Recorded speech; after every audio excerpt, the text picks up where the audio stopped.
जी भाईजान अस्सलाम वालेकुम जी। वीडियो दा स्टार्ट करते हैं जी। असी अपना केड़े एरिया फिरते हैं भाईजान?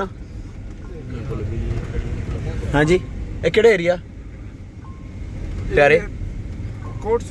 कोट सुल्तान दीन पनाह है DDP। आओ जी DDP भी खाना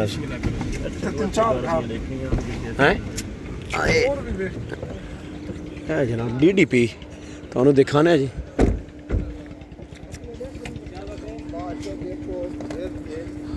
अस्सलाम वालेकुम भाईजान, क्या हाल है? ठीक हो जी? सेहत तबीयत कैसे मिजाज ने? अल्लाह का शुक्र करिए। अच्छा खलील भाई, ये केड़ी नस्ल है जी? DDP दारा दीन पनाह। दारा दीन पनाह ए जनाब बकरियां तुसी देखो जी माशा। अच्छा थोड़ी जी डिटेल दसो जी कि इन्हां दी की क्वालिटी? इन्हां दुध ज़्यादा है? इत्थे सामने आओ, इत्थे इन्हां को दुध ज़्यादा है? कितना कितना मिकदार दुध सर सामने आओ। दूध दा? हाँ जी, दूध फर्क है 6 लीटर तो रख के 3 लीटर तक। 6 लीटर तो लैके 3 लीटर तक। 6 लीटर 24 घंटे दे विच बकरी दुध देंदी है? शाम सवेर कभी दो टाइम। अच्छा हां दो टाइम दा तरह देख मारो बकरी ना पावे पीली पर। कमाल कमाल यार। ए बकरी जी जिस ना दुध दस रहे ने इतना ज्यादा DDP। अच्छा ये हुन तो नहीं बेटे रन जगह दे हुन बालन बंद पे हुन इन उचरे सोए बात फुल थे आदे ने हाली सोए भुखा इन्हां दे सिंग देखो ना जी, मार क्या बात है। मतलब सब सेम मार सरकार इधर जरा सामने आओ। सिंग नहीं मारदी। नहीं मारती नहीं, मैं बकरी दिखाना। ये इंदे विच 2.5 लीटर दूध दे। 2.5 लीटर? अच्छा बच्चे ने बेच हुई। अच्छा ये कितने टाइम दी सुई हुई है? ये तकरीबन 20 दी है। 20 दिन दी सुई हुई है? हां पहली बार। अच्छा इहदी कीमत कितनी होएगी अगर तुसी बेचो ते? ਇਹਦੀ ਕੀਮਤ ਲੱਖ ਮੰਗਦਾ ਖਣਾ। 1 लाख? ਜੀ ਜੀ तले करी से ਤੱਲੇ ਦੂਨਾਰ ਹਮ ਵੇਚੇ ਨਹੀਂ। अच्छा दो नार ने? ਹਾਂ ਦੂਨਾਰ। अच्छा हिस्सा वेख इधर देखो जी ना ना पकड़ी रखे थे पीछे थोड़ा पीछे रह मैं दिखाना। ਬਿਆਂ ਬੱਕੀਆਂ ਤਿਆਰ ਹਨ ਗੱਬਣਾ ਹਨ ਬਿਆਵਾਂ ਨੇ। अच्छा जी ए जी DDP ਅਸੀਂ ਤੁਹਾਨੂੰ ਵਿਖਾ ਰਹੇ ਹਾਂ ਜੀ। ਇਹ ਨਸਲ ਬੱਕਰੀਆਂ ਦੀ। ये वंडा वही खा रही है 1200 रुपए का मतलब अच्छा जरा देख के आए। अच्छा क्या बात है माशाल्लाह। अच्छा ज़रा इधर साढ़े ना गुफ्तगू करो जी, मालूमात दो ना अपना। अकरम भाई को पूछो ना इन्होंने बस इस बकरी के मुतालिक जनाब। इस बकरी का बेसिक जड़ा एरिया है मतलब ये केड़ा इलाके दी बकरी है? ਇਹ ਬੱਕਰੀ ਦਾਇਰਾ ਦੀਨ ਪਨਾ ਦੀ। देहरादून का तो देहरादून पना यही इलाका है? ਹਾਂ ਇਹ यही इलाका है। इस इलाके से बकरी पाई जाती है? ਇਹ ਦਾਇਰਾ ਦੀਨ ਪਨਾ में जो है लिखा पे DDP से देंगे असल मोचड़ से देंगे। अच्छा ते तुहाडे को ब्रीडर केड़ा है ना बकरियां दा नर? बाय बंदे को गया खड़े बकरियां दी भराई वास्ते वो दिखाऊं। हाँ नहीं ऐ दिखाओ। दूर खड़ा जी। अच्छा यार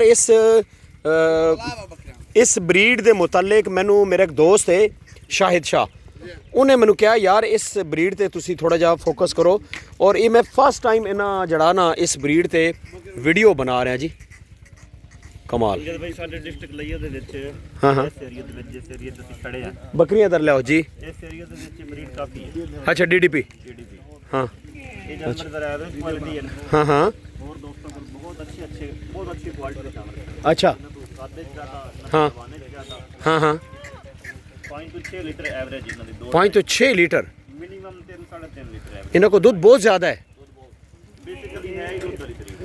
अच्छा मतलब साहब नंबर गिन गिनो भाई नंबर गिनने जरा मैनू जानवर दिखा लैन दो ना। देखो देखो भाईजान देखो जानवर मैनू दिखा लैन दो, मेरा हाले वो जड़ा मिशन वो पूरा नहीं होया। मतलब सब ये बकरी चेक करो, DDP जनाब कलर चेक करो। कमाल। मैं तो एक गल दसा सख्त जानवर बहुत। गर्मी हाँ ये गर्मी इतना सर्दी है कोई परवाह को नहीं। अच्छा सिराज और नहीं चार दे बिल्कुल बड़े अच्छा दूध चवाई वास्ते वो डब्बा में पीछे रहना। अच्छा तुसी पीछे रहो। अच्छा किधर जा रहे हो? इत्थे आओ ना माशाल्लाह। भाईजान चाह को नहीं वो बोल ना चाह ना आखो। अच्छा गल सुनो, ये सब तो ज़्यादा तुहाडे इलाके दे विच इस नस्ल दे विच बकरी कितना दुध देता है? 6 लीटर ਵੱਧ ਤੋਂ ਵੱਧ ਵੱਧ ਤੋਂ ਵੱਧ 6 हाँ ਲੀਟਰ 6 लीटर जेरी पहली बार है वो 3 लीटर हाँ। जेरी दूजी बार है हाँ। वो 4 तो 5 ਇਸਨੇ ਇਹ ਦੁੱਧ ਤੁਸੀਂ ਸੇਲ ਕਰਦੇ ਹੋ? जी हाँ दूध ये पिया 150 रुपए किलो बेचने हैं ਹਾਂ ते असा अपने रोज ही पानी नहाए दा दूध ही तो बनाने हैं ਅੱਛਾ ਤਕਰੀਬਨ ਰੋਜ਼ਾਨਾ ਦਾ ਤੁਹਾਡੀ ਬੱਕਰੀਆਂ ਇਹ ਕਿੰਨੀਆਂ ਕੁ ਸੂਈਆਂ ਹੋਈਆਂ ਬੱਕਰੀਆਂ? बकरियां हुन मैं सुइया होया ने 5 ਅੱਛਾ मैं हुन दूध मैं दा दूध ही तो 12 तो 13 से 12 ਤੋਂ 13 ਸੇ किलो कह रहे ਅੱਛਾ लीटर- ਮਤਲਬ लीटर ਬੱਕਰੀ होता है। ਉਹ ਬੱਕਰੀ ਕਾਲੀ ਬੱਕਰੀ ਲਿਆ ਉਹ ਸੂਣ ਨੂੰ ਤਿਆਰ ਹੈ ਨਾ? जी हाँ होती है ਉਹ ਲੈ ਕੇ ਆਓ ਜ਼ਰਾ ਦਿਖਾਓ। कि मलक साहब तले बासो ना दूध सांगा सन खाली चार मतलब वाली चुवाई भी थी खड़ी अच्छा। ना मैं भाईजान को दिखाऊं बकरी खाना पा ओ ना दो खड़ी है ਇਹ ਬੱਕਰੀ ਵਿਖਾਓ ਜੀ ਬਲੈਕ ਬੱਕਰੀ ਆ ਰਹੀ। ਇੱਥੇ ਹੀ ਰੋਕੋ ਜੀ ਇੱਥੇ ਰੋਕੋ ਮੂੰਹ ਪਰ ਤੁਸੀਂ ਥੋੜੇ ਪਰੇ ਕਰੋ। ये वो बकरी है ना वो ਅੱਗੇ ਲਈ ਆਓ। डीडीपी अच्छा ये बकरी एक मिनट ठहरो ये बकरी कितना बार है? ये बकरी दूजी बार हूं इस तरह तुसी हवाने दी अटैचमेंट देखो ना भाईजान एक मिनट मैं तुहानू दसना कमाल दूध वाली वो बकरी। पहली बार गया ना पहली बार अच्छा इस बकरी दा सूआ कितना है? ये दूजा दूजा बार है हाँ। कितना टाइम रहंदी है सूण नू? ये सोनो तकरीबन 20 तो 25 दिन बस थोड़े इधर पीछे हो भाई। अच्छा 20 तो 25 दिन लैंदी है। हां बमत से अच्छा अगर ये कोई दोस्त खरीदे तुहाडे को ए बकरी तुसी बेच दोगे? जी हां कितने पैसे दी बेचोगे? इंदा 2.5 लाख की से 2.5 लाख रुपया। जी हां अच्छा ए बकरियां जी दूध वालियां भाई वो बकरी के ना दो थाली दिखाओ जी दूसरी बकरी दिखाओ अगे तोरो इनू अगे अगे इधर बकरी लेके आओ। ਕਿਤੇ ਜ਼ਰਾ ਥੋੜਾ ਜਿਹਾ हाँ हाँ इधर दूध चौक दिखाया थोड़ा इधर दिखाया मैं आपको अच्छा जो हाथ मार सन दूध दूध दूध उतर आसी है। हां दूध तरह ਇੱਕ ਤੇ ਸ਼ਰੀਫ ਬਹੁਤ ਜ਼ਿਆਦਾ ਹੈ। अच्छा ਜਿਸ ਟਾਈਮ ਦੁੱਧ ਚੋਣਾ ਹੈ ਨਾ ਇਹ ਬਿਲਕੁਲ ਰੁਕ ਸਾਕੇ ਤੋਂ ਜਾਂਦਾ ਜਾਨਵਰ। अच्छा ਫਿਰ ਜਿਸ ਟਾਈਮ ਤੁਸੀਂ ਦੁੱਧ ਚੋਣਾ ਉਸ ਟਾਈਮ ਦੁੱਧ ਦਿਨ ਦਾ ਉਹ ਥੱਲੇ ਆ नाजिम साहब दूध पी रहे हैं जी बकरी दा। ये वो गली मारी हाँ बस करो भाईजान गली मारी दी है की मतलब ये घा खाने पे खुश थी पे संगाने दी अच्छा हां ये दे हुन थान टोबा सी अच्छा हुण ये दूध उतार आसी है इतना चौक ना मलक क्या मार माशाल्लाह हाँ क्या बात है ए बकरियां दिखाओ दूसरियां नाज़म बकरियां ने परली साइड क्यों नहीं खड़ा होंदा यार ए बकरी दिखाओ ए वाली पर देखो ये पहली बार ए पहली बार है हां इस बकरी दा दसो ये बकरी दूसरी बार है तैयार है ये भी 20-25 दिन बाद बच्चा देसी अच्छा हां माशाल्लाह ए बकरी कितना सुई सुई है वाली? ये बकरी तकरीबन 14वां सुआ सही कर दी 14वां सुआ 14वां सुआ जी आए हुन खरायत दिए वारी हुई इंदे आए सारा खानदान इन्हां बकरे वजे दूध आए अच्छा हां ये हुन अल्लाह दे नाम ते वंडा दे वंडा दे क्या बात है यार नंबर तुसी ना आखिर ते लाजमी देना वीडियो दे विच। अच्छा ए बकरी दिखाओ जी ये बकरी हुन सुआण वाली है ए भी सूण वाली है भाई बकरी ठीक। काली वदे ना काली खुराक दे विच इन्हां नू की दे रहे हो डीडीपी नू?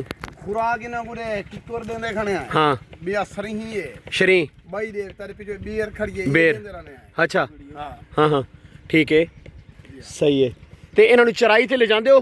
हां चराई दे ऐसे तरी काट गए ने जे ना कटू तो लाजमी नहीं हाँ है जनाब पहले तुसी देखो जी मलक साहब इनका लोग का शौक नहीं कीता हाँ हाँ तो बहुत अच्छा जानवर है अच्छा बहुत अच्छा फलदा बहुत इजी है लोग कहते ना सर मैं ये बारे मालूमात लईए इस बकरी को वाकई दूध बहुत ज़्यादा है लेकिन अगर इस बकरी की फार्मिंग प्रॉपर फार्मिंग की थी जाए मैं कहना जी देखो इतने भुखिया ने बकरियां हकीकत गल ये कि बकरियां भुखिया ने अगर इन्होंने बकरियां नू प्रॉपर खुराक दी जाए तो मैं कहना जी कि इस बकरी के बारे मेरे को काफ़ी इन्फॉर्मेशन है ये वाकई बहुत दुध वाली बकरी जी ए डेरे ने जनाब इन्हों के हैं आसानी ना जी 1000 नहीं ज़्यादा कर सकता है सर जी मेरी सुन हाँ, हाँ। ये हुन 20-25 दिन कट दिए अच्छा ये जले बच्चे जैसी हाँ हाँ ये मगनो जरा मोहब्बती नो घेन गिन 30,000 दा एक बच्चा अच्छा 20,000 दा 15,000 दा जिमें जिमें कोई समझ आसी हाँ साइज मुनासिब भला मैं पीछे दूध भी केना अच्छा हाँ मैं वाला दूध भी इस नस्ल ते जनाब डीडीपी ते भी जनाब अगर तुसी शौक कर दो तो अपने जानवर रखो ठीक है। वीडियो का अख्ताम कर दें भाईजान अपना राब्ता नंबर दो मोबाइल नंबर मोबाइल नंबर 0305 0305 46 46 42 636 636 नाम की ताड़ा? कादर भाई कादिर भाई इस चक का नाम की है? ये बस चक की थंगानी खूह दा ना है सैदा खूह सैदा खू ਅੱਛਾ। ਤੋਂ ਯਾ ਥਾਲ ਜੰਡੀ ਲਈਆ ਦਾ ਇਲਾਕਾ ਹੈ, ਲਈਆ ਲਈਆ। ਅੱਛਾ, ਅਗਰ ਕੋਈ ਦੋਸਤ ਤੁਹਾਨੂੰ ਪੈਸੇ ਭੇਜੇ, ਤੁਸੀਂ ਜਾਨਵਰ ਉਹਨੂੰ ਭੇਜ ਦਿਓਗੇ? ਭੇਜ ਦਿੰਦੇ ਰਾਨੇ ਲਾਹੌਰ, ਪਿੰਡੀ, ਇਸਲਾਮਾਬਾਦ ਜਾਂਦੇ ਰਹਿੰਦੇ ਤੁਹਾਡੇ ਜਾਨਵਰ? ਜਾਂਦੇ ਰਹਿੰਦੇ, ਸਾਰਾ ਅੱਧੇ ਮੈਨੇਜਰ ਨਾਲ ਸਾਰਾ ਰਾਬਤਾ ਹੁੰਦੇ, ਹਾਂ। ਗਰੰਟੀ ਸ਼ੁੱਧਾ ਹੁੰਦੀ ਹੈ। ਸਾਡੇ ਕੋਲ ਆ ਵੰਜਨ ਹਰ ਕਿਸਮ ਦੀ ਇੱਜ਼ਤ ਕਦਰ करे ने ਜਿਹੜੇ ਇੱਥੇ ਤੁਰ ਕੇ ਆਂਦੇ ਉਹਦੀ ਇੱਜ਼ਤ थी ढेर बंदे खेल गए मेहमान नवाजी करें जी। बहुत शुक्रिया जी दोस्तों, वीडियो अच्छी लगे लाइक शेयर जरूर करना। मिलता है नेक्स्ट खूबसूरत वीडियो ना। अल्लाह हाफिज़।